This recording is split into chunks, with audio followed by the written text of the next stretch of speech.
She didn't just reject you. She vivisected your soul with a smile.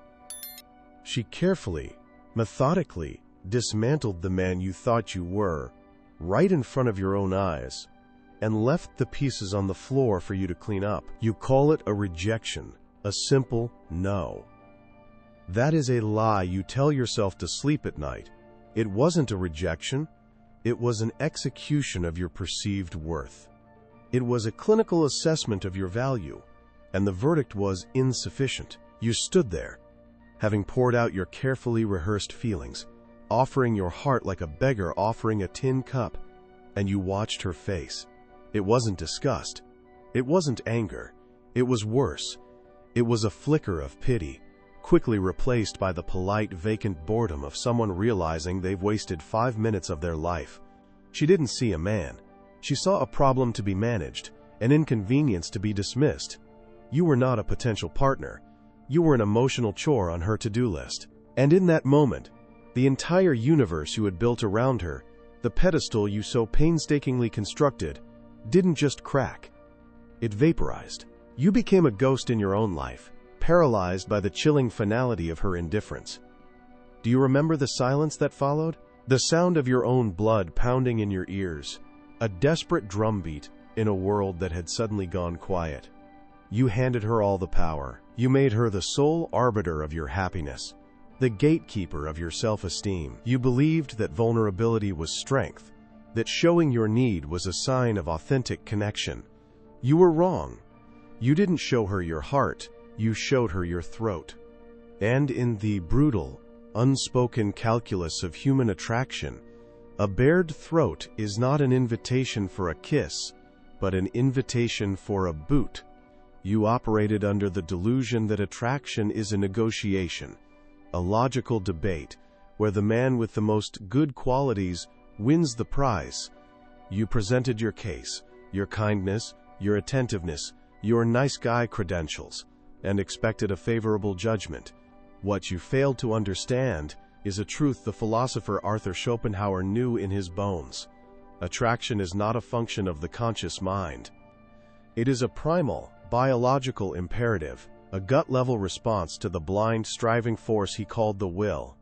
It is an instinct that responds not to please, but to power. Your will, your entire life force, was aimed at a single, pathetic target, her approval.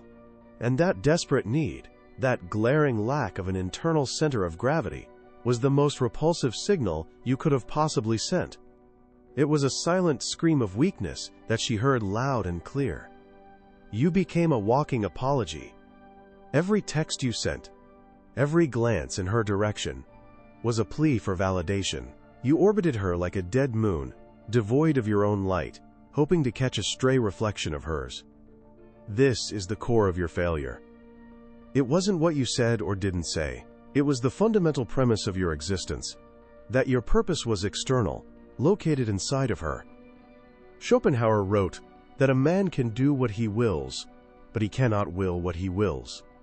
Your will was contaminated, hijacked by a need for something outside of yourself.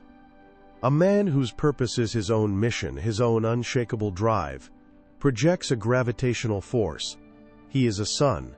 His energy radiates outward. A man who needs a woman's approval to feel whole is a black hole, sucking energy inward, collapsing under his own emptiness. You weren't a sun, you were a void. And nature, in its infinite and merciless wisdom, abhors a vacuum. She wasn't rejecting you as a person. Her very biology was recoiling from the void you presented. If this fire of realization is burning in your gut, if you recognize the ghost of that humiliating moment in your own history, then your real training begins now. Subscribe to Psychological Dominion. Hit the like button to signal that you are no longer a supplicant, but a strategist. And in the comments, I want to know your battlefield. Tell me what city, what state, what country you are watching from. Let us see the map of this new empire of the mind. And if you dare, share the memory of a power trauma that you will now transform from a scar into a weapon. The humiliation you feel right now is not your enemy. It is the most potent fuel you will ever be given. That cringeworthy, ego-crushing moment where your world shrank to the size of her indifferent gaze is not your legacy of shame. It is your point of origin. It is the bedrock on which you will build an empire of self-mastery. You believe the pain is the problem. The pain is the catalyst. Every great power in history was forged in the crucible of defeat and humiliation. Every warrior is born from the ashes of the boy who was once broken. You have been given a gift wrapped in agony, the gift of hitting rock bottom. There is nowhere to go from here but up. The man she dismissed is dead. He died in that silence, under the weight of her pity. The question is, who or what will rise from his grave? Will it be a ghost, forever haunting the memory of her rejection? Or will it be something else entirely? Something forged, hardened, and utterly indifferent to the opinions of those who once held power over you. Because the ultimate power, the quiet victory that awaits, is not in winning her back. It is in reaching a state of such unshakable internal purpose that her renewed interest, when it inevitably comes, is met not with excitement, but with a cool, analytical detachment. It is the moment you realize that by ceasing to need her validation, you have finally mastered yourself, and in doing so, mastered the entire dynamic. But to get there, you must first understand the architecture of your own defeat. You must dissect that moment of failure with the cold precision of a surgeon, because hidden within the DNA of your humiliation is the blueprint for your absolute dominance. Let's perform a cold autopsy on your defeat. Your failure was not a single, cataclysmic event. It was a slow, systemic erosion of your authority, a death by 1,000 concessions. You think her rejection was the moment you lost. You are wrong. That was merely the moment the building, already rotted from the inside, finally collapsed. The demolition happened in silence, in the small, unrecorded moments where you chose comfort over respect and compliance over command. You didn't notice the foundation cracking because you were too busy admiring the wallpaper she chose. The first phase of your downfall was emotional concession. It began innocently. You wanted to be the good guy. You believed that being accommodating was a virtue. She had a bad day, so you canceled your plans that were important to your own mission, your own purpose, to comfort her. You saw it as an act of support. She saw it as a data point. Your world stops for her emotions. Your center of gravity was not within you, but within her. She tested. You yielded. She won. This wasn't a conscious strategy on her part. It was a primal, biological audit of your strength. An animal does not reason with a weak fence. It simply pushes until it falls.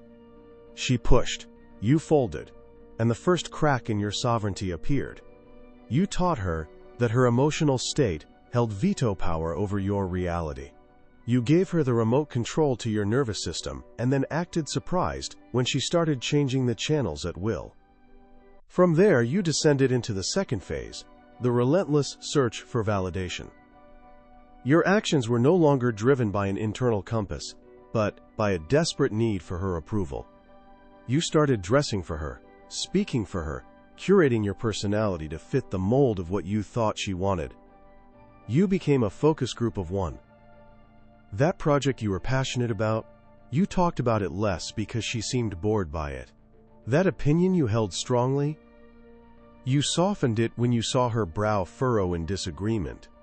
Schopenhauer would have diagnosed this as a complete hijacking of your will.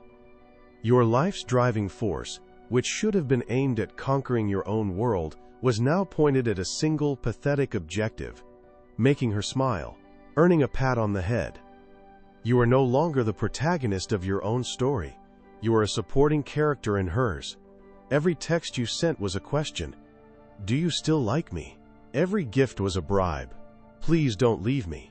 You were hemorrhaging power, and the scent of your desperation was as obvious and repulsive as a festering wound. This led directly to the third phase, the abdication of control through apology. Conflict is inevitable. It is the friction that sharpens two strong individuals. But for you, conflict became a source of terror. The slightest sign of her displeasure sent you into a panic. And your primary tool for de-escalation was to apologize. You apologized for things that were not your fault. You apologized for having a different opinion. You apologized for wanting something she didn't. You once had a legitimate grievance. She was late. She was disrespectful. She broke a promise. You brought it up. She turned the tables with tears or anger. And within minutes, you won apologizing to her. You were apologizing for demanding respect. In that moment, you did more than just lose an argument. When you asked for forgiveness for a crime you didn't commit, you signed your unconditional surrender. You communicated, in the clearest possible terms, that your perception of reality is subordinate to hers. You handed her the gavel and the judge's robe, and made her the supreme court of your existence. And then came the final, most pathetic phase, the breaking of the silence. She would grow distant, her texts would become shorter, her gaze would look past you. This was not inattention. Her silence is dominance. It is a vacuum, a test of your internal fortitude. It is a question. Without my validation, do you still exist? And you answered with a resounding no. You couldn't bear the void, you filled it with a frantic barrage of supplication. Is everything okay? Did I do something wrong? Are you mad at me? Please just talk to me. You were a drowning man begging the ocean for a sip of water. You showed her that her silence had more power over you than your own purpose. You revealed that your emotional stability was entirely dependent on her constant input. She tested you, and you failed. Miserably. You proved beyond any doubt that you were not a rock she could anchor to in a storm, but a leaf to be blown about by the slightest breeze of her mood. You might be telling yourself, this is an exaggeration. You might be thinking, but a healthy relationship is about compromise and sensitivity. Let's dismantle that flimsy shield right now. There is a canyon-sized difference between a sovereign king who chooses to be generous with a trusted ally, and a beggar who gives away his last piece of bread, hoping for a scrap of affection. The first acts from a position of strength and abundance. The second acts from a position of weakness and scarcity. You were not compromising, you were capitulating. You were not being sensitive, you were being spineless. You mistook weakness for kindness, and she, on a primal level that bypasses all modern social conditioning, did not. She felt your lack of a spine, and her biology recoiled in disgust. Perhaps you object, thinking this path leads to becoming a cold, unfeeling tyrant.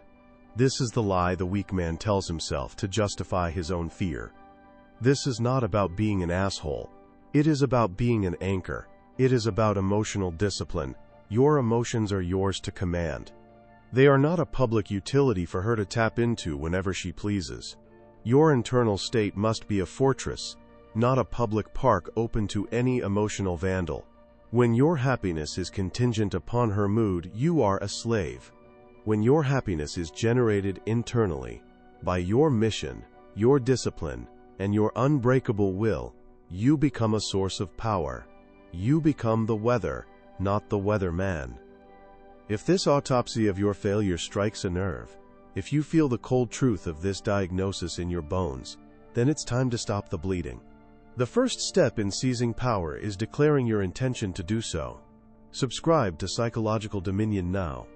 Hit the like button as a symbolic act of taking your first step out of the abyss. Turn on all notifications, because your re-education must be relentless. And now, I want you to perform a micro-autopsy of your own.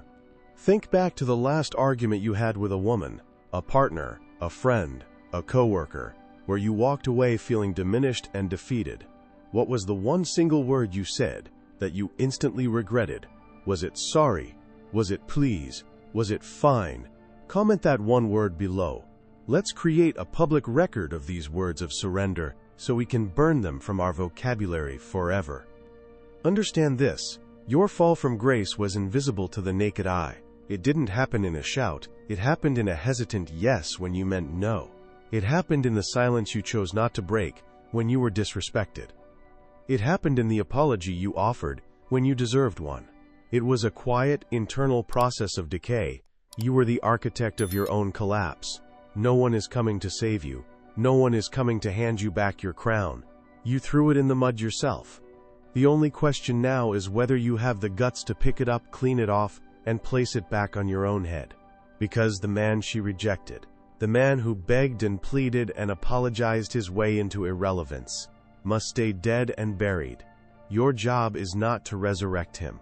Your job is to build a new man from his ashes, a man whose worth is not up for debate, whose frame is unbreakable, and whose silence is more powerful than any word she could ever say. Let me be brutally clear.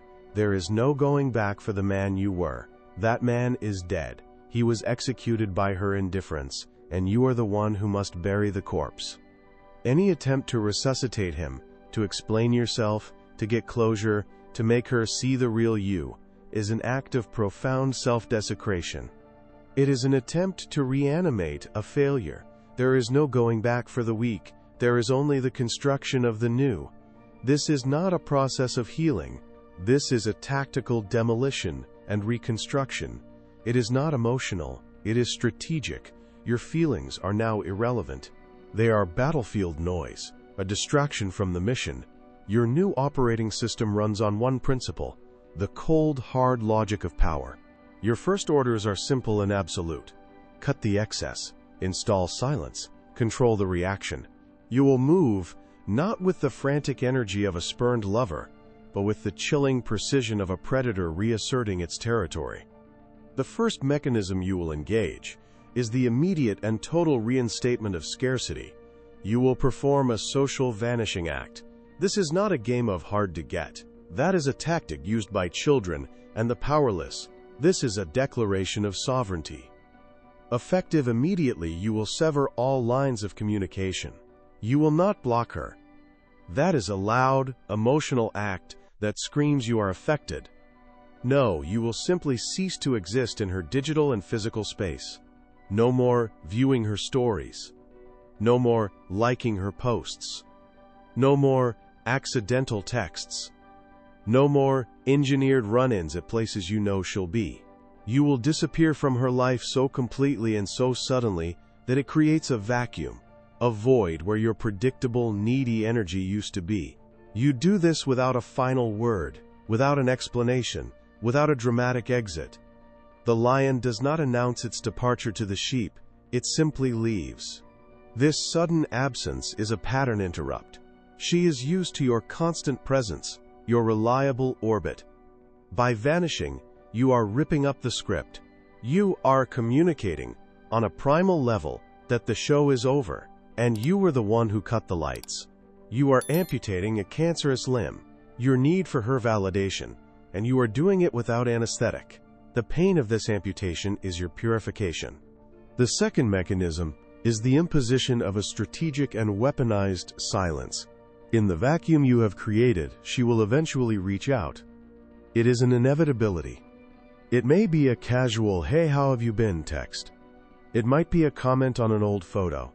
It might be a question sent through a mutual friend. This is a probe, a test. She is checking to see if the remote control she has to your emotions still works. Your response to this probe will define the new dynamic. And your response is nothing. You will not answer. You will read the message, feel the flicker of adrenaline or the ghost of hope, and you will deliberately, coldly, do absolutely nothing. Every instinct in your old, weak self will scream at you to reply. Be polite. Don't burn bridges. What if she thinks I'm a jerk? You will tell those voices to be silent. Responding, even with a cold or brief message, is a loss. It tells her, yes, you can still summon me. Yes, your input still registers in my world. Your silence is a black hole where her power used to be. It communicates one thing with chilling efficiency. You no longer exist in my reality. This is the ultimate power move. It is not an act of anger. It is an act of supreme indifference. It is the quiet statement that your universe no longer revolves around her, because you are too busy building your own. You do not reconquer. You replace the old dynamic with a sharper, more definitive silence. The third mechanism governs all future, unavoidable interactions. They will be minimal, unpredictable, and conducted with the detached air of a monarch dealing with a foreign dignitary of no real importance. If you see her in a group setting, you do not ignore her pointedly, as this shows effort. Instead, you offer a brief, almost imperceptible nod of acknowledgement, the same you would give a stranger, and then immediately redirect your full attention to someone or something more important. Your body language is relaxed, your energy is contained, your gaze looks through her, not at her. If she approaches you, and conversation is forced, you keep it brief, logistical, and devoid of any emotional data. Your answers are short. Your tone is neutral. You do not ask her questions about her life. You are a gray rock. You are background noise. You are utterly unreadable. This unpredictability is key. One day, you might be civilly detached. The next, you might be so engrossed in your own mission that you genuinely do not even seem to register her presence. This keeps her off balance. She cannot get a read on you, cannot find a foothold to re-establish the old emotional leverage. You are no longer a predictable system to be manipulated. You are a force of nature, governed by your own internal weather patterns. These three mechanisms, scarcity, silence, and unpredictability, are not the mission itself. They are the scorched earth tactics that clear the ground for the real work. That work is the fourth and most crucial mechanism, a total, obsessive focus on building your own hierarchy. Schopenhauer wrote that a man can do what he wills, but he cannot will what he wills. The old you willed for her approval. The new you must consciously and ruthlessly will the construction of your own power. This means your time, your energy, your entire life force is now redirected.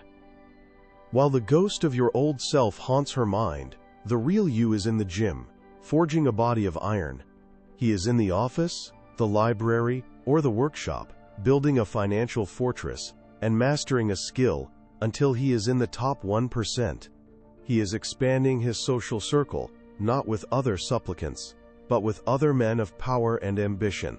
He is pursuing a mission with such singular focus that she becomes a footnote in his epic. A man who wants to be loved will be discarded. A man who imposes his presence through sheer, undeniable value will be feared, and he will be respected. Be an absence that has weight, not a presence that begs. The weight of your absence is directly proportional to the weight of your presence in the world.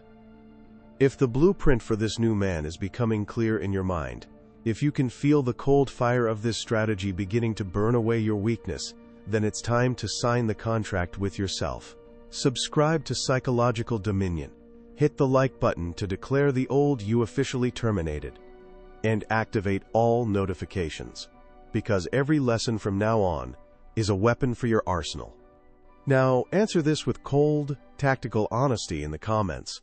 Of the four foundational tactics, absolute scarcity, imposed silence, unpredictable interaction, or relentless self-improvement, which one will you execute first, starting tonight? Name your weapon. Let the world know which tool you will use to begin carving your new empire out of the rubble of your past. This is the path. This is the formula. It is not a hopeful wish to get her back. That is the thinking of the old dead man. This is a strategic plan to make yourself so powerful that her opinion becomes a negligible variable in your life's equation. The ultimate victory is not when she comes back, crawling and begging. The ultimate victory is the moment she tries to come back, and you look at her with the cool, analytical detachment of a scientist observing a predictable chemical reaction, and you feel nothing but a mild, distant curiosity. The goal is not to see the light of recognition in her eyes again. The goal is to become so consumed by the fire of your own mission that you barely notice when she's trying to get warm by your flames. you are not fixing what was broken. You are forging something that is, by its very nature, unbreakable. This is not about regaining her respect. It is about forging a level of self-respect so absolute that her validation is no longer required or even desired. This is the beginning of your reign. The inevitable moment arrives, not with the drama of a movie, but with the quiet banality of a Tuesday afternoon. A text message notification, a familiar name on the screen. It is her. The architect of your humiliation, the ghost you were supposed to be haunting. The message is carefully crafted to appear casual, a probe sent into the void where you used to be. Saw your company in the news. Crazy. Hope you're doing well. There is no apology. There is no grand admission of fault. There is only an attempt to re-establish a connection, to see if the key she once held still fits the lock to your emotional state. And in this moment, the man you were would have felt a surge of adrenaline, a cocktail of vindication and resurrected pain. His heart would pound. His mind would race with a dozen possible replies, each one a strategic gambit to maximize his perceived victory. But you are not that man. That man is a corpse buried under a mountain of discipline and self-creation.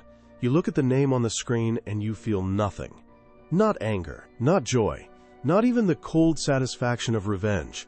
What you feel is a mild, clinical curiosity. The feeling a biologist has when a specimen in a petri dish behaves exactly as predicted. You observe the text, you analyze its subtext, the calculated casualness, the name drop of your success, the open-ended hook, and you see it not as a message from a person, but as a data point. It is the final, predictable output of an equation you solved long ago. Her attraction is returning, not because of who you are, but because of what you have built. Her interest is a trailing indicator of your value, a shadow cast by the empire you constructed in your own name. You don't reply, you don't block. You simply put the phone down and return to your work, to your mission. The silence that follows is not the weaponized silence of before, the silence you imposed to create a reaction. This is a new kind of silence. It is the silence of obsolescence. It is the silence of a king who does not concern himself with the petitions of a forgotten village in a distant, conquered land. Her attempt to re-enter your reality fails, not because the walls of your fortress are too high, but because she is knocking on the door of a city that has been abandoned for years. You are no longer there. The man she is trying to reach is a ghost. This is the ultimate victory. It is not in making her regret her decision. It is in making her decision completely and utterly irrelevant. You have reached a state of such internal sovereignty that her validation is not just unnecessary, it is a foreign currency in an economy that runs on your own self-worth. The chessboard you once played on, where every move was a desperate attempt to checkmate her indifference, has been packed away. You didn't flip the board in a fit of rage. You simply realized you were the only one playing. You stood up, walked away from the table, and began building a world where you don't play games. You set the laws of physics. Let this be burned into your mind. Respect is not requested. It is not negotiated. It is not earned through good deeds and accommodating behavior. Respect is a consequence. It is the silent, gravitational pull of a man who has an unshakable center. It is imposed through absence. It is projected by power.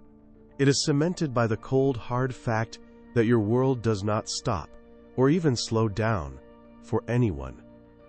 You became an object of her desire the moment you ceased to desire her. You became powerful the moment you stopped needing power over her. You won the war the moment you stopped fighting and focused on building an empire so vast that the old battlefield is now just a forgotten speck on your map. The fire of humiliation that once burned in your gut has not been extinguished, it has been harnessed. It is now the furnace that powers your will, the engine of your ambition. You did not heal the wound she gave you. You weaponized the scar. It is a permanent reminder of the man you must never become again. Her return is not a second chance for you, it is a final exam for her. And she has failed. She failed to see the king within the beggar. She failed to see the fire in the ashes. And that failure is her burden to carry, not your victory to celebrate. Your victory is the quiet hum of your own life, moving forward, relentlessly, on a path of your own design. If you are finally ready to walk away from the game and begin building your own reality, then your true work starts now. Subscribe to Psychological Dominion. Hit the like button as a final salute to the weak man you are leaving behind. And turn on all notifications, because your education in power is a lifelong commitment. Now, I have one final question for you, and I demand an honest answer in the comments. After everything you have learned today, when she sends that inevitable text, what is the single, most powerful action you will take? Let me see you write the word. Let's create an army of men who understand that true dominion is not found in a reply, but in the deafening silence of a life well lived.